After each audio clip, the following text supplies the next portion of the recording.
Changdeokgung Palace was usually the chosen royal home among the 5 magnificent palaces built by the Joseon dynasty in the 15th century surrounding Seoul. This was where the monarch and his family went about their everyday lives. It wasn't just one structure, it was a complex of buildings, each with its own function. Some are used as lodging, while others are used as libraries, dining rooms, and meeting spaces, among other things. Make time to see the 78-acre Hwon, or Palace Garden, which is located behind the palace. Pathways, green spaces, pagodas, streams, and lakes abound. Are you aware that you may go to the beach in Korea? Busan is the country's second biggest city, and its coastline is dotted with magnificent beaches and resorts. There's also a lot of culture and history to be found here. Be sure to stop at the Byeomyeosa Temple and Gyeongchun's hillside town. Gyeongchun, Korea's equivalent of Santorini, is a European-style hamlet perched on cliffs above the sea. Jigalchi Market, the country's largest commercial fish market, is a must-see for seafood enthusiasts. Consumers may enter a portion of the market, and there are several tiny eateries that can prepare your purchase so you can eat it right there. This historic city, which served as the Joseon dynasty's spiritual capital, is about 90 minutes by rail from Seoul.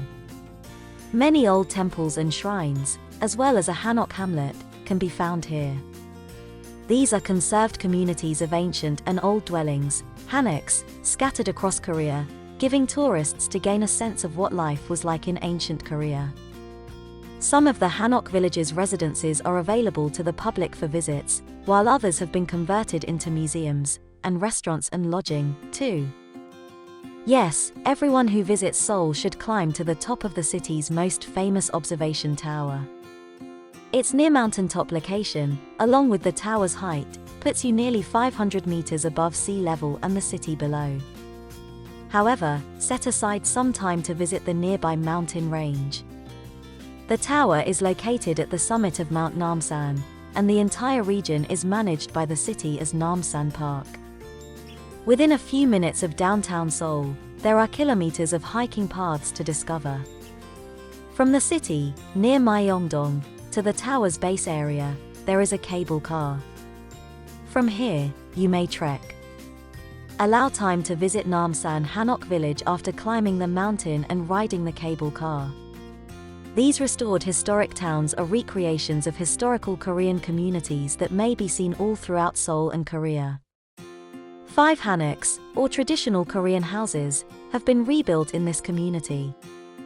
Hanok villages are living museums that may be seen in a few locations across Seoul and Korea.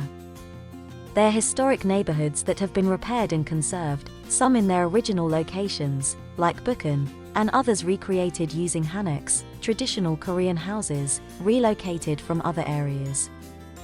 They allow visitors to experience not just what it was like to live in a hanok, but also what life was like in Korea 600 years ago. Many of the hanoks are museums or feature cultural displays, so you can enjoy the small, narrow alleyways while also learning about Korean culture. Some are individual residences, while others provide lodging. Bukhan Hanok Village is a famous tourist destination since it is located in the heart of Seoul, between the Gyeongbokgung and Changdeokgung palaces.